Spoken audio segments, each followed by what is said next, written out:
Olá, seja bem-vindo. É um prazer estarmos de novo juntos aqui no programa Em Busca da Verdade. Temos mais um magnífico tema da Bíblia para descobrirmos uma grande verdade que não apenas está revelada na Escritura, mas que também, claro, tem um grande impacto e pode ter muitas implicações na nossa vida. É por isso que o desafio para se juntar a mim mais uma vez, agradecendo o cuidado que teve neste domingo, mais uma vez, estarmos aqui reunidos para o programa Em Busca da Verdade. Vamos, antes de mais, orar, pedindo a Deus que esteja aqui conosco e o seu Espírito em particular, aliás, é dele que vamos falar, para que nos possa inspirar durante estes momentos. Juntos a mim nesta prece ao nosso Deus. Nosso Deus e Pai, queremos agradecer-te muito pela oportunidade que nos dás, a liberdade que temos, mas também a disposição para conhecermos e estudarmos a Tua Palavra. Eu te peço, Pai, que o Teu Espírito Santo esteja aqui conosco. Ele que inspirou e guiou os homens que escreveram estas palavras, que Ele também nos inspira a nós e nos encha de convicção e confiança naquilo que vamos estudar.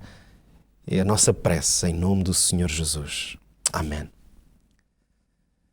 Vamos hoje em busca de mais uma verdade que pode fazer uma grande diferença na nossa vida. Eu dizia-lhe há pouco.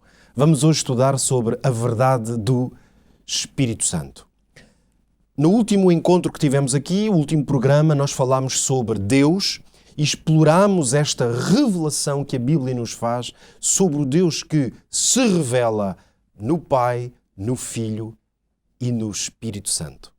Mas hoje nós vamos colocar como que um zoom a nossa atenção particular na pessoa do Espírito Santo e, portanto, compreender a verdade do Espírito Santo. Venha, por isso, comigo para uma viagem que vamos fazer. Vamos cruzar a nossa Bíblia em dezenas de textos, de maneira a que este assunto possa ficar o mais claro possível. No fundo, o meu papel aqui é mais organizar esta informação que está na Bíblia, mas organizá-la de uma forma a que ela se torne mais esclarecedora para si, quando vamos neste momento tentar descobrir o que há revelado sobre a pessoa do Espírito Santo. Ele que é Deus, Ele que é a pessoa de Deus revelada no Espírito Santo. Já sabe que pode, a partir deste momento, estar especialmente atento, se quiser participar no nosso teste, depois no final do programa, claro, vai ter que assistir até ao final, e depois pode participar. Basta ir ao nosso site e ao separador especialmente deste programa, novotempo.pt/em busca da verdade. Aí não apenas pode participar neste teste, aliás, participando pode pedir que lhe enviemos, como dezenas de pessoas têm feito, que lhe enviemos esta apresentação e um guião escrito com todos os textos e toda a explicação que vamos aqui apresentar, mas também pode fazer outros pedidos e enviar para nós, chama a sua atenção especialmente para isto, enviar para nós as suas perguntas, temas que gostaria de ver aqui tratados no Em Busca da Verdade, e nós vamos ter isso em atenção. O que é que há para descobrir? Eu vou fazer uma primeira afirmação bastante forte nas suas implicações e depois vamos ter aqui um bom tempo para explorarmos e justificarmos esta afirmação. E a minha primeira afirmação é de que o ensino da Bíblia sobre a pessoa do Espírito Santo pode levar-nos a esta conclusão. Sem Espírito Santo não há fé cristã, não há experiência cristã e não há igreja cristã. E eu afirmo isto de uma forma categórica porque é o resultado daquilo que é possível ler na Escritura, mas a verdade é que eu tenho ao longo dos anos encontrado pessoas que abordam a questão do Espírito Santo de maneira diferente. Eu tenho encontrado pessoas que não creem na pessoa do Espírito Santo, sendo ele uma manifestação, uma revelação de Deus, nem na sua personalidade e, portanto, ou pertencem a denominações ou não têm de facto uma crença na pessoa do Espírito Santo, mesmo que se afirmem cristãs. Mas também vou ser muito claro e honesto hoje dizendo que me tenho cruzado e conversado mesmo pessoalmente com pessoas que durante muito tempo acreditaram na pessoa e na revelação da Bíblia sobre o Espírito Santo, mas por diversas razões, obviamente na sua consciência, deixaram de acreditar nessa revelação e procuram encontrar na Bíblia fundamento para, na verdade, abdicar dessa crença acerca do Espírito Santo. Mas também existem pessoas que, acreditando de uma forma talvez mais ritual no Espírito Santo, talvez não se debrucem o suficiente nem tomem consciência da importância deste tema. É por isso que começar com uma afirmação destas é claramente para colocar a fasquia bastante elevada acerca do que a Bíblia nos ensina. É claro que alguns de vocês poderiam dizer assim, bom, mas será que esta afirmação não deveria ser a propósito de Jesus? Não é sobre Jesus que nós poderíamos dizer que sem Ele, Cristo, o Deus em carne, não há fé cristã, não há experiência cristã e não há igreja cristã? É verdade que qualquer uma destas afirmações poderia ser feita a propósito de Jesus. Porque sem Jesus e sem crer em Jesus como sendo o Verbo que no princípio estava com Deus e era Deus, como diz o apóstolo João, é evidente que o cristianismo e, portanto, a fé, a experiência e a igreja cristã cairiam como um baralho de cartas. No entanto, esta pergunta que eventualmente poderíamos colocar, a Bíblia ajuda-nos a compreender que também é verdade esta afirmação para o Espírito Santo, ou na ausência da revelação do Espírito Santo, e nós vamos passar a precisamente buscar isso na Escritura. Vamos começar então agora a nossa viagem na Escritura no Evangelho de João, no capítulo 16. Jesus tem uma frase que vai fundamentar esta ideia que acabamos de expressar. Vamos ler em João, no capítulo 16, e o versículo 7, no qual o Senhor Jesus disse o seguinte: Todavia, digo-vos a verdade, que vos convém que eu vá, porque se eu não for, o Consolador não virá a vós, mas se eu for, enviar-vos-ei. Reparem que a expressão que o Senhor Jesus vai usar é exatamente esta: convém que eu vá. Jesus está, portanto, a dizer aos seus discípulos e, portanto, à igreja cristã, aqueles que haveriam de ser seus seguidores, que, na verdade, nós estaríamos em melhores condições sem a sua presença física nesta terra. Essa é a única maneira de entender convém que eu vá. Ou seja, é melhor que assim seja. Ora, se Jesus, ele fundou a sua igreja, a fé cristã, claro que é de enorme significado o facto de Jesus dizer que era importante e mais relevante para os crentes cristãos que ele fosse. Porquê? Porque se ele não fosse, então o Espírito Santo não viria para o substituir. Vamos então ler ainda 2 textos da parte de Jesus que nos ajudam a entender ou a abrir um pouco o horizonte sobre o porquê desta expressão convém que eu vá. Por isso, vamos ler João no capítulo 14 e no versículo 12 e depois em João 16 e no versículo 13. 2 passagens próximas uma da outra neste grande discurso de Jesus, precisamente sobre o Espírito Santo. Mas vamos começar em João no capítulo 14, onde lemos no versículo 12. Dizia Jesus: na verdade vos digo que aquele que crê em mim também fará as obras que eu faço e as fará maiores do que estas, porque eu vou para meu Pai. Então vamos deter-nos um segundo nesta passagem para compreender que Jesus faz esta incrível promessa, podemos dizer assim, de que os seus discípulos fariam obras maiores do que ele mesmo, as obras que ele estava a fazer nesta terra. Como compreender isto? De onde viria o poder, a virtude e a capacidade para realizar obras maiores do que aquelas que Jesus fez? Ora, isso viria através da promessa daquilo que o Pai daria, que o Pai enviaria. Aquilo que Jesus disse que seria enviado, aquele que seria enviado quando ele fosse para o Pai. E nós vamos acabar por perceber isso exatamente também quando Jesus, um pouco mais à frente neste discurso, no capítulo 16, ele vai dizer no versículo 13, que agora lemos juntos. Dizia Jesus: mas quando vier aquele Espírito da verdade, ele vos guiará em toda a verdade. Nós percebemos então que o Espírito Santo traria aos crentes a oportunidade de conhecer, manifestar e explorar a verdade de uma forma que até aquele momento não era possível fazê-lo. E que os crentes, os seguidores de Jesus, também veriam a manifestação do poder de Deus de uma forma maior do que aquela que foi possível ver até ali. Se porventura se questiona se isto é de facto verdade ou não, basta olhar para a experiência dos próprios discípulos, que enquanto caminharam com Jesus nesta terra, eles manifestaram não apenas muitas limitações de compreensão sobre a verdade, nomeadamente sobre Jesus e o plano de salvação que Jesus veio trazer e a forma como esse plano se ia executar. Portanto, nós vimos, por exemplo, Jesus várias vezes ao longo do seu ministério a corrigir os discípulos na sua compreensão da verdade e da revelação de Jesus.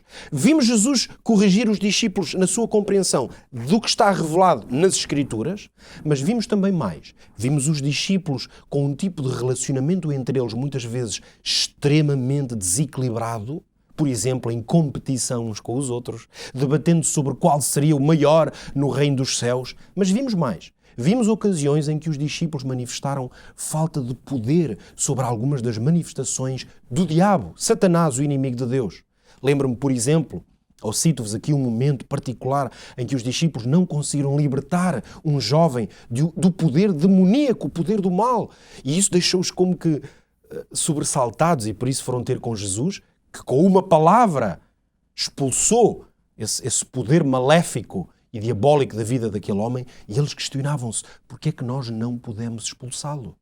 Mas depois, mais tarde, vamos encontrar os discípulos a manifestar um poder tremendo na sua vida. Vamos encontrar os discípulos a fazer o quê? A manifestar uma enorme coerência de vida e de fé.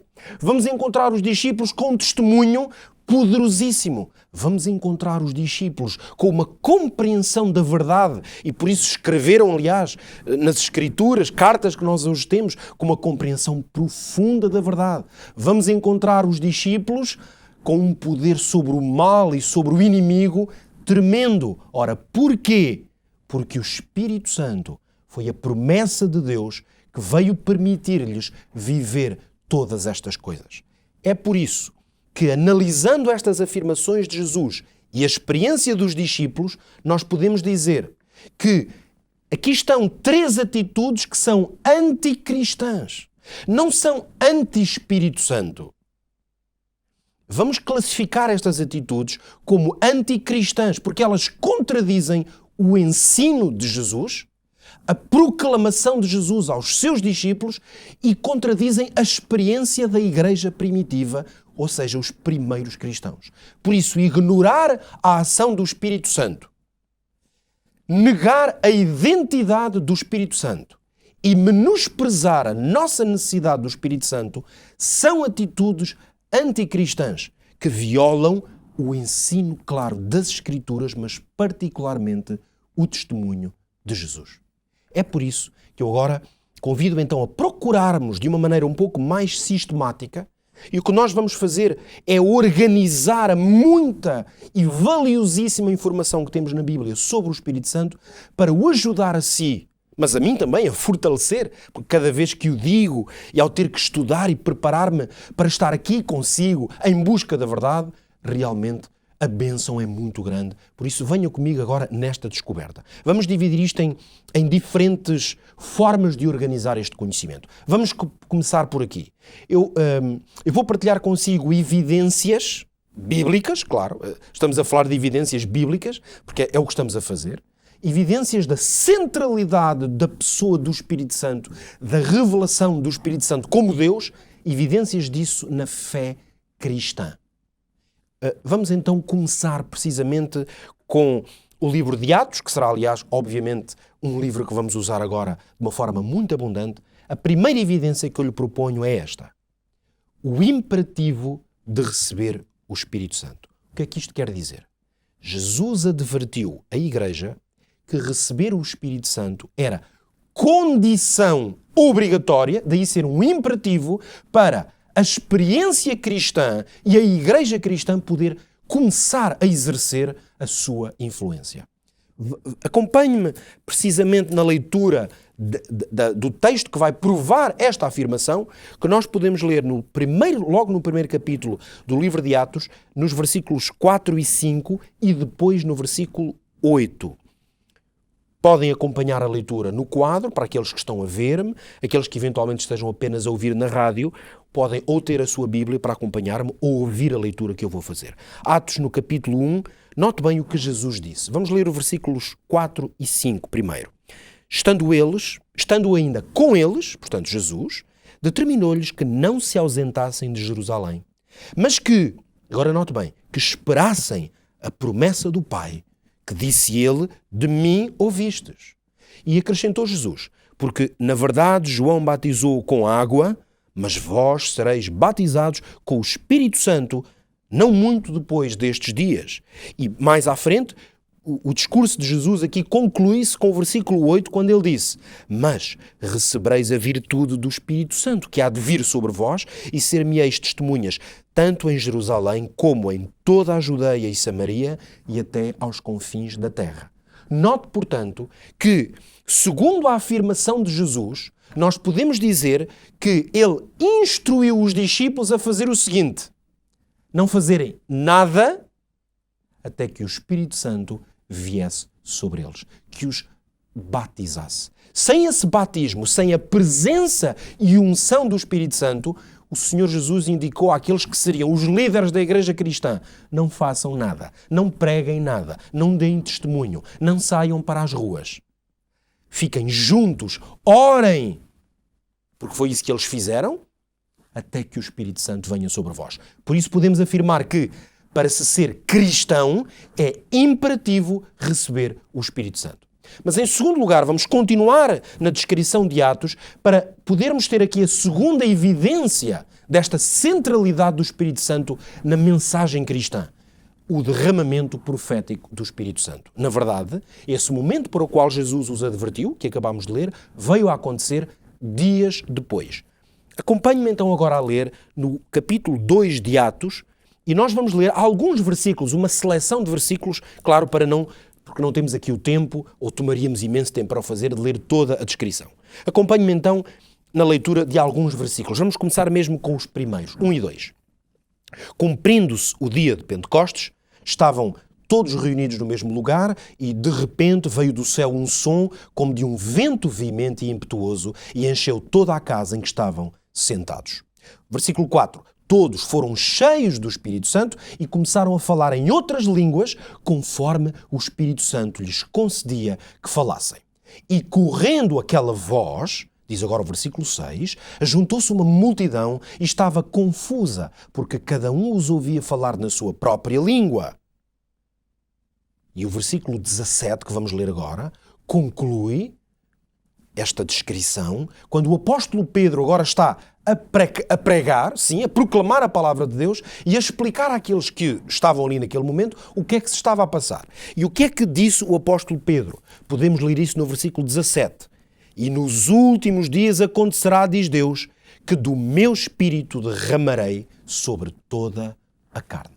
Ou seja, o apóstolo Pedro confirmou a todos os homens e mulheres e aos discípulos ali reunidos naquele momento que o que estava a acontecer naquele momento ali era o cumprimento de uma profecia que tinha sido feita pelo profeta Joel.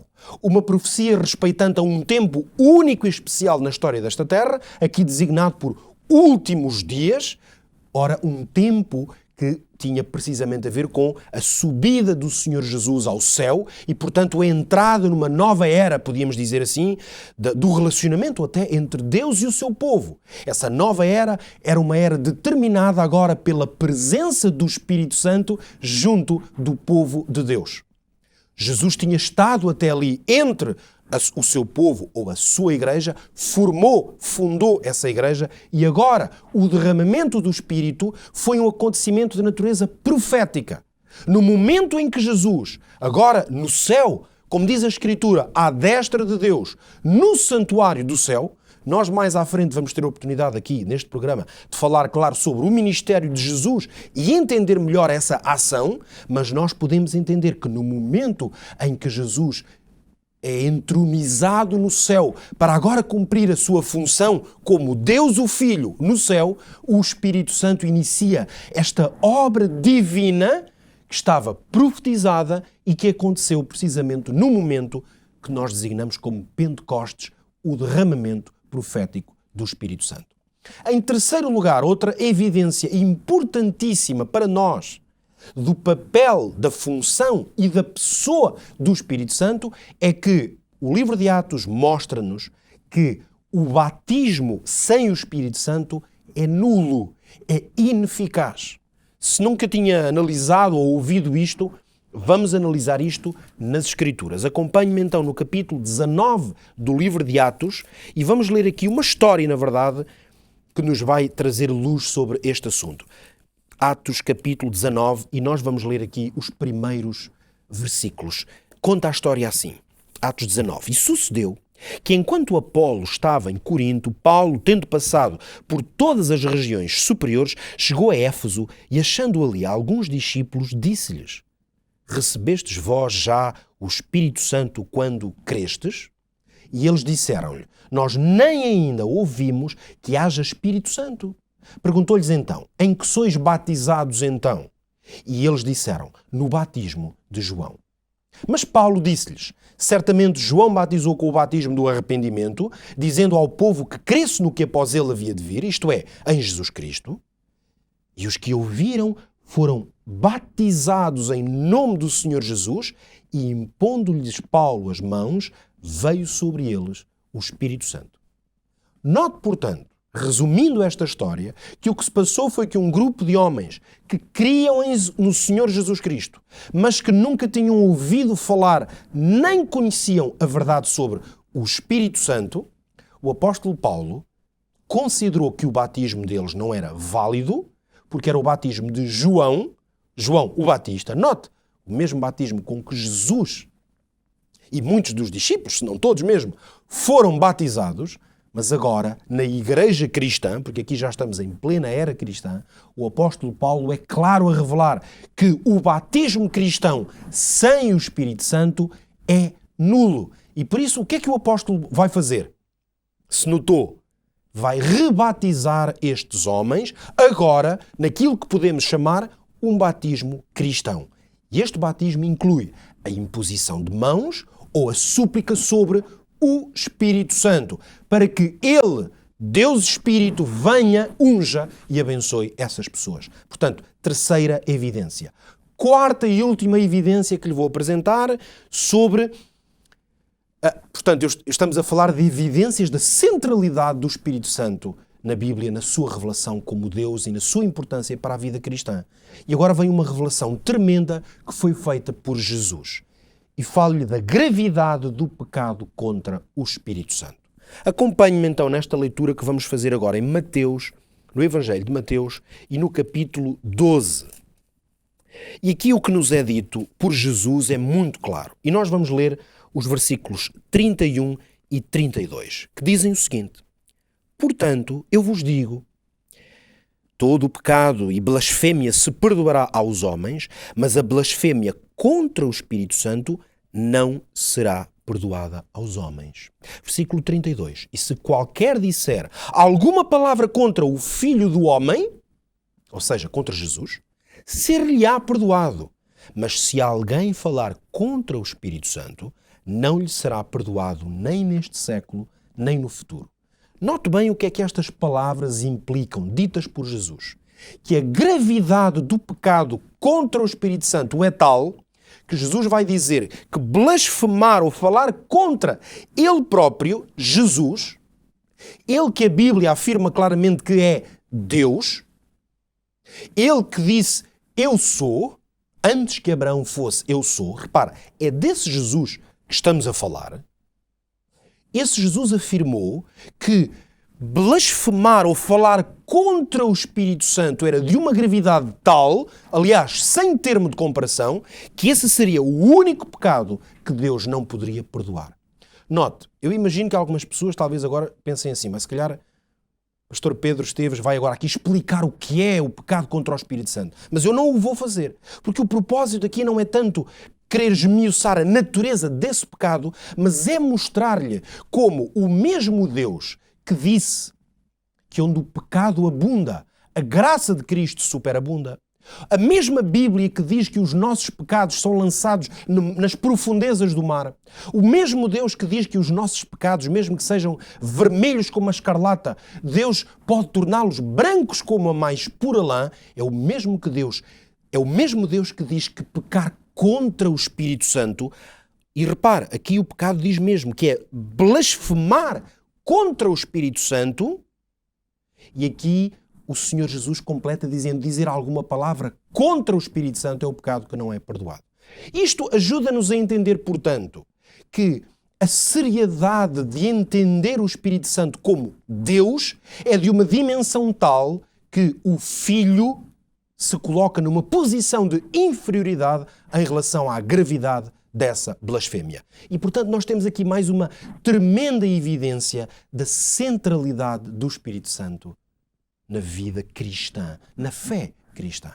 Agora, desafio a acompanhar-me num estudo que nos vai ajudar agora a dar um passo, vamos dizer assim, em frente, para compreender o Espírito Santo na vida e na obra de Jesus, e depois a seguir ainda vamos ver no ensino, no que Jesus disse e ensinou sobre o Espírito Santo. Mas fixemos-nos agora, e vamos fazê-lo com bastante rapidez agora, porque eu quero apenas chamar a sua atenção para o facto de que a própria biografia, os momentos da história de Jesus, estiveram muito dependentes e relacionados com a ação do Espírito sobre Jesus. O que nos mostra quanto mais nós não necessitamos do Espírito Santo. Acompanhe-me agora porque vou partilhar estes 4 momentos que selecionei e vou ler agora aqui mesmo no quadro estes versículos. Em primeiro lugar, o Espírito Santo esteve presente na concepção de Jesus. Ou seja, antes mesmo de Jesus nascer, o Espírito Santo estava presente, sendo ele o agente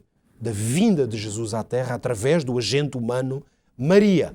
Por isso nós lemos em Lucas, no capítulo 1, no versículo 35, estas palavras.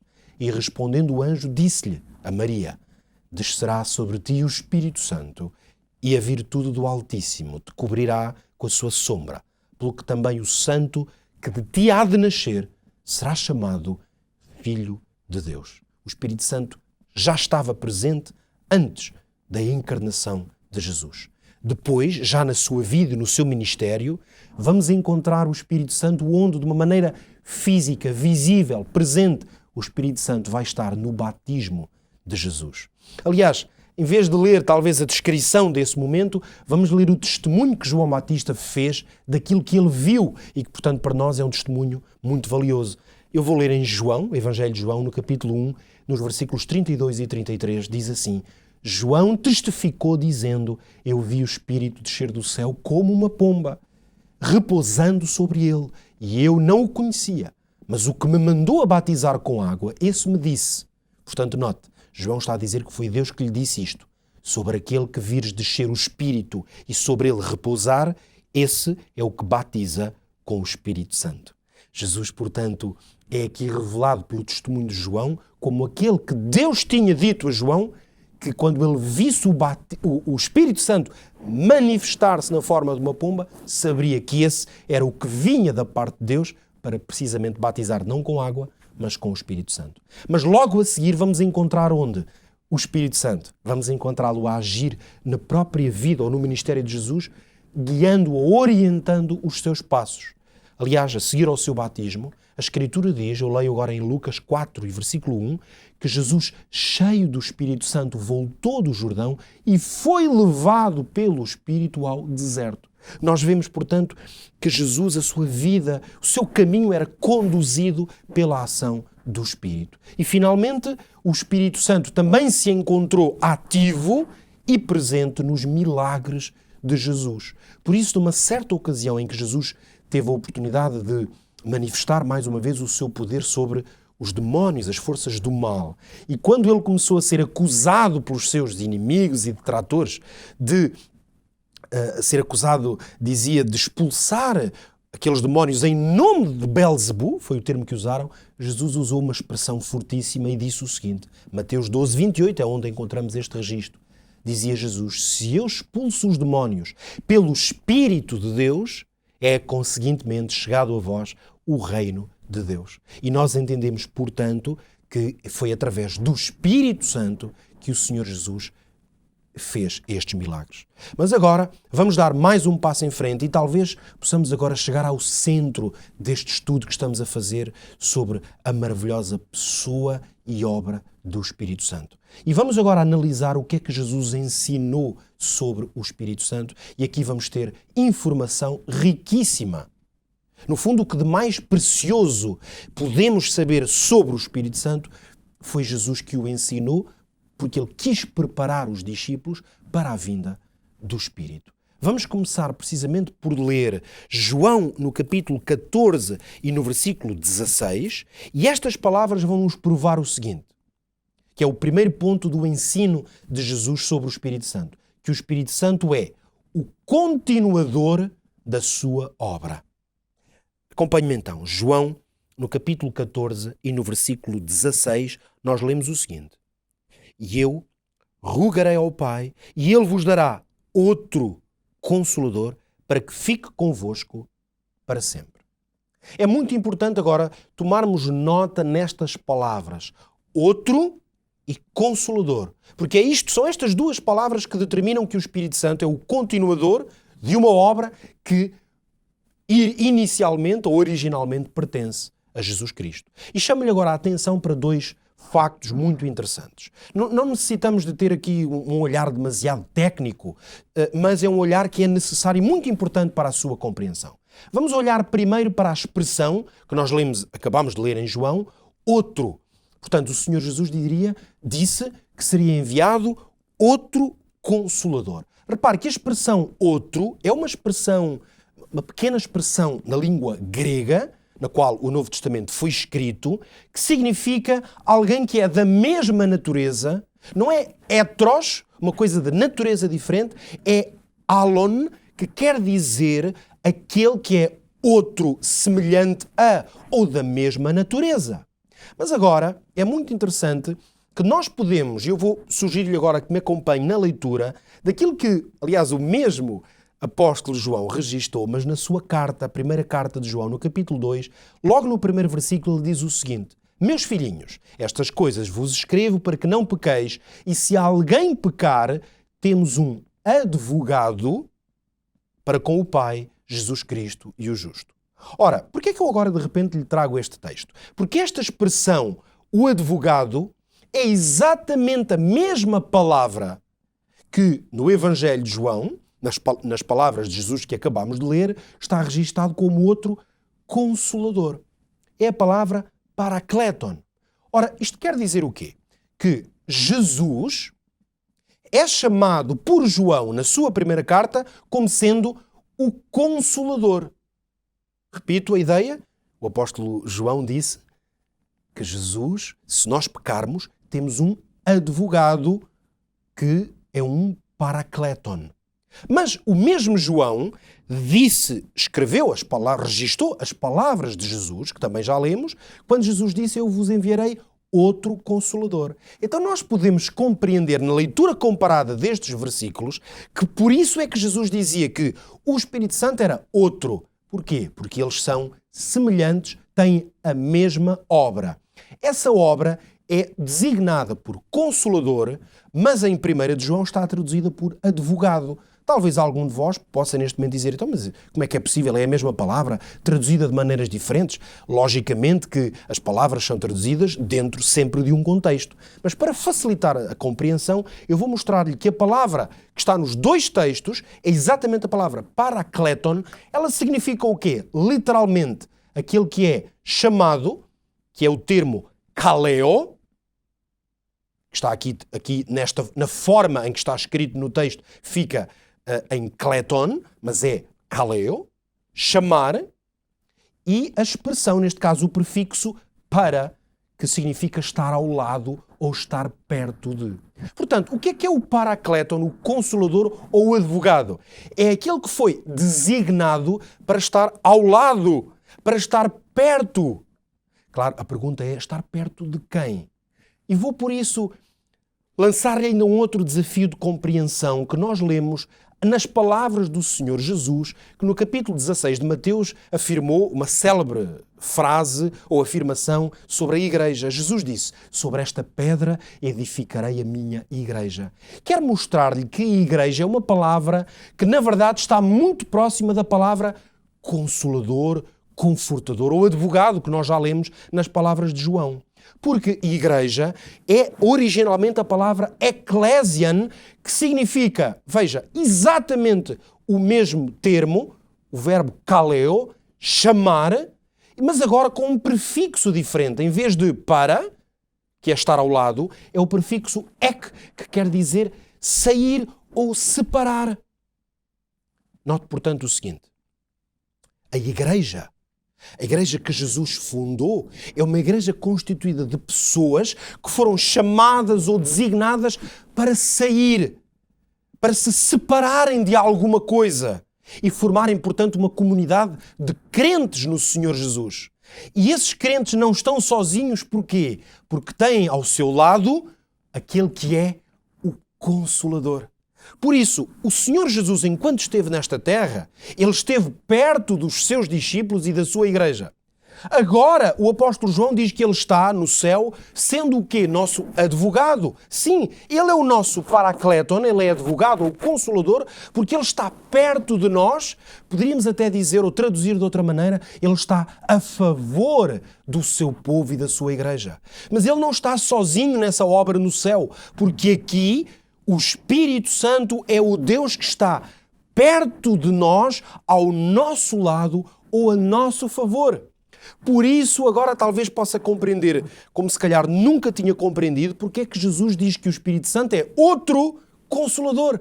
Porque nós já temos um primeiro Consolador, Paracleton, advogado, que está no céu, e temos um conosco, Deus, Espírito Santo, que está aqui, no meio de nós, no seu povo, ao lado do seu povo. Veja, este é o primeiro grande ensino de Jesus sobre o Espírito Santo. O segundo ensino é que ele é o nosso professor. E vamos ler, portanto, em João, no capítulo 14, as seguintes palavras de Jesus, nos versículos 25 e 26.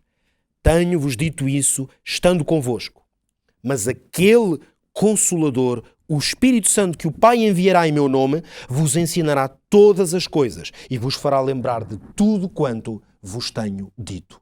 O que é que nós encontramos então aqui? Uma descrição clara do Espírito Santo como sendo o professor, o mestre, aquele que ensina a igreja, o povo de Deus. Porque ele vai ensinar e ele vai lembrar. Mas nota aqui num pormenor muito interessante. Ele vai lembrar o quê? Ele vai lembrar de tudo quanto vos tenho dito. Ficamos então aqui com uma impressão clara do que está escrito, de que o Espírito Santo ensina, mas de que a matéria não é dele. Na verdade, ele ensina, segundo o que acabamos de ler, o que Jesus disse. Poderíamos então ficar aqui com uma impressão de que o Espírito Santo é menor do que Jesus, uma vez que ele só tem que ensinar o que outro, que assim parecia o seu mestre. No entanto, note o seguinte: o que é que Jesus ensinou? Já que o Espírito Santo ensina o que Jesus disse, afirmou, o que é que Jesus ensinou?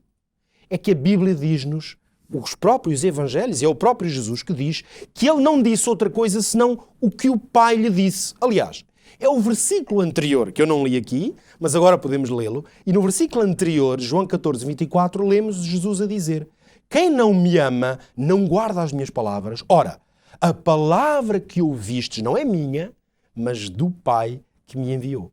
E em diversas ocasiões, aliás, Jesus repetiu esta ideia, de que o que ele trouxe, o que ele disse e o que ele ensinava eram as palavras do Pai. Então, nós temos que o que Jesus ensinou foi o que o Pai lhe disse. Ficamos, portanto, com esta linha de que parece que a mensagem está a ser transmitida de pessoa a pessoa. Falta-nos, portanto, agora olhar para o Pai.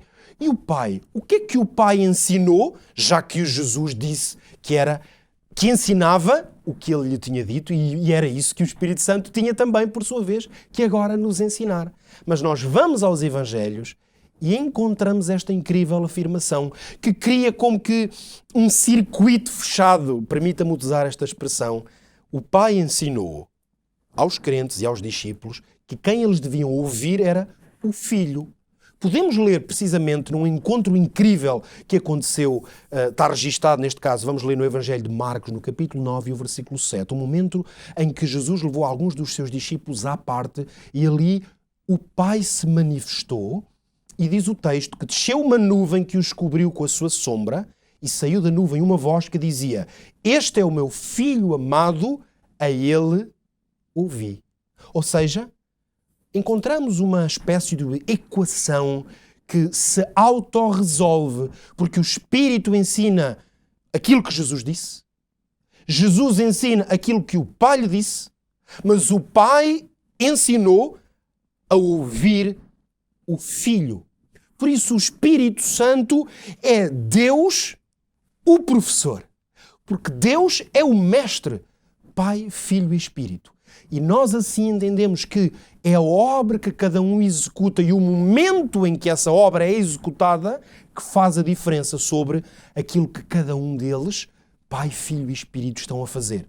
Mas o que é importante compreendermos é que neste momento o Espírito Santo é o nosso professor. Jesus também ensinou que o Espírito Santo é aquele que nos convence do pecado. E esta é uma obra importantíssima para quem está, como nós, num contexto de pecado e de permanente tentação. Vamos ler agora em João, novamente no capítulo 16, mas vamos ler o versículo 8, onde Jesus disse: "E quando ele vier," claro, este discurso era todo ele sobre o Espírito Santo, "quando ele, o Espírito Santo, vier, convencerá o mundo do pecado e da justiça e do juízo." Portanto, há uma obra, Jesus ensinou que há uma obra que o Espírito Santo está a fazer e que é absolutamente indispensável para nós, e essa obra é de nos convencer.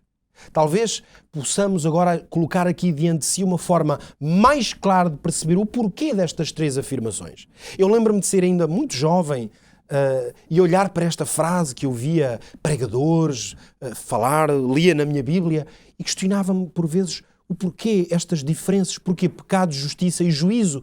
Na verdade, quando atendemos às palavras e ao seu significado, é simples, e eu vou aqui dizer-lhe de uma maneira mais simples possível, para que fique claro para si também.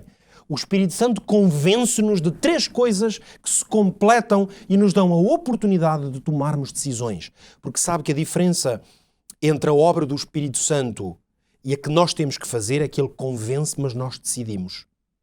Por isso o Espírito Santo convence-nos do pecado. O que é o pecado? É tudo o que se opõe à vontade de Deus. Mas porquê é que ele também nos convence da justiça? Porque ele não nos diz só o que é contrário à vontade de Deus. A justiça é o que está de acordo com a vontade de Deus. É isso que podemos dizer, que é designado na Bíblia como sendo a justiça. Mas porquê é que o Espírito Santo ainda nos ensina sobre o que é o juízo, ou nos convence do juízo? Porque o juízo é, na Bíblia, o destino final de quem escolhe ou o pecado ou a justiça.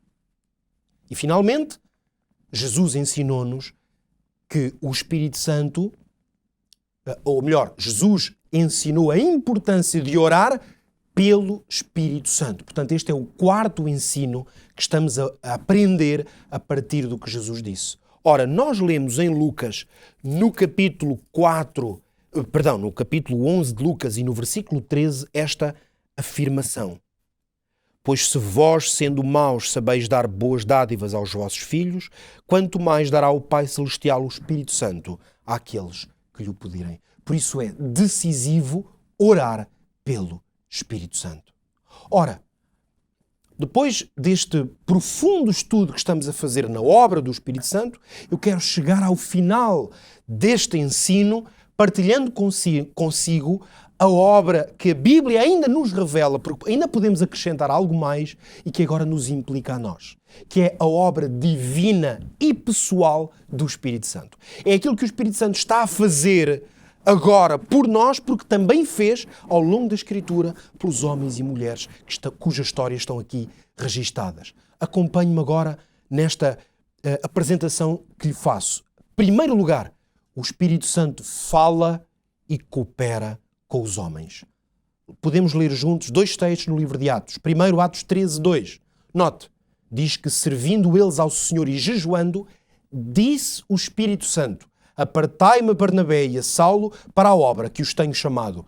Segundo o registro de Lucas, foi o Espírito Santo que falou e disse, porque ele fala, mas ele coopera com os agentes humanos. Por isso, em Atos 15, 28, lemos: na verdade, pareceu bem ao Espírito Santo e a nós não vos impor mais encargo algum, senão estas coisas necessárias.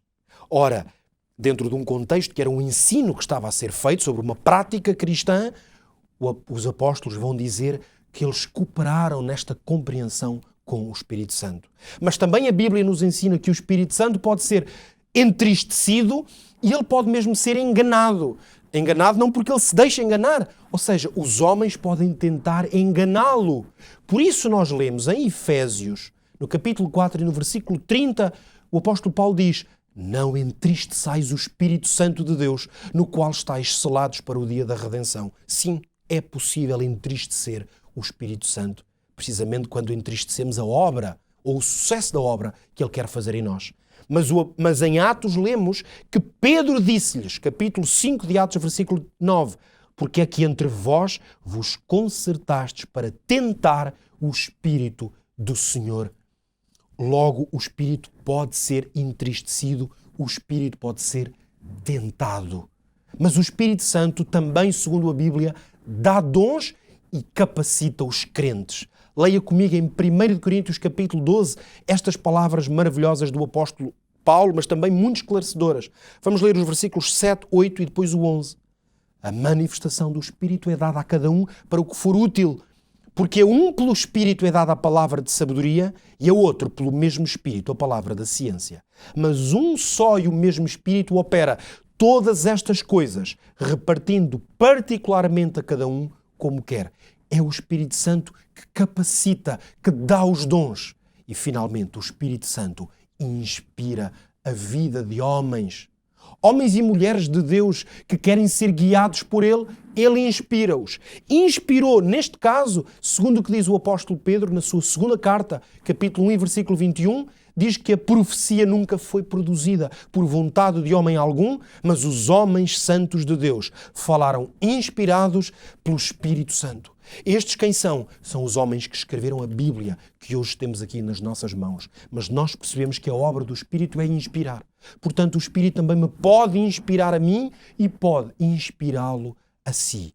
E esta é a grande e magnífica obra do Espírito. Eu desafio, prezado amigo e amiga, que estudaram comigo este maravilhoso tema, eu desafio a que permita que a obra do Espírito Santo aconteça na sua vida. Para isso, temos que andar no Espírito Santo. Temos que viver pelo Espírito Santo, como dizia o apóstolo Paulo. O apóstolo Paulo que nos lembrava que o fruto do Espírito, ou seja, o que é que acontece na vida daqueles que aceitam a obra do Espírito Santo, pedem o batismo do Espírito Santo e reconhecem que o Espírito, sendo Deus, está a operar em nós virtudes que são divinas. Essa obra é amor, alegria, paz, paciência, amabilidade, bondade, fidelidade, mansidão, domínio próprio. Não quer estas obras na sua vida? Eu não apenas quero, eu anseio. Eu coloco-me de joelhos na presença de Deus, humildemente e dizendo: Senhor, concede-me o teu Espírito para que Ele opere essa obra. E eu peço também a Deus, por si que me ouve, mas por mim também, pela minha família, por aqueles que eu amo, eu peço que sejamos batizados pelo Espírito Santo. Porque Jesus disse-nos que se não fôssemos batizados pelo Espírito Santo, estaríamos órfãos de poder e de virtude. Sim. Ore para que o Espírito Santo lhe seja concedido e nem por um segundo duvide da operação do Deus que está em nós, que Jesus enviou em nome do Pai e na cooperação da força do Pai, da intercessão de Jesus, o Filho muito amado de Deus, e do Espírito Santo, esta obra pode ser completada na vida de cada um de nós. Eu oro a Deus mais uma vez, pedindo que Ele complete esta obra na sua vida. Deixe que o Espírito Santo produza o fruto que Ele quer para a sua vida. Que Deus o abençoe. Nós voltamos a estar juntos no próximo Em Busca da Verdade, para completarmos mais um estudo. Se quiser receber este estudo, já sabe, complete o nosso teste, peça-o, que Deus o abençoe.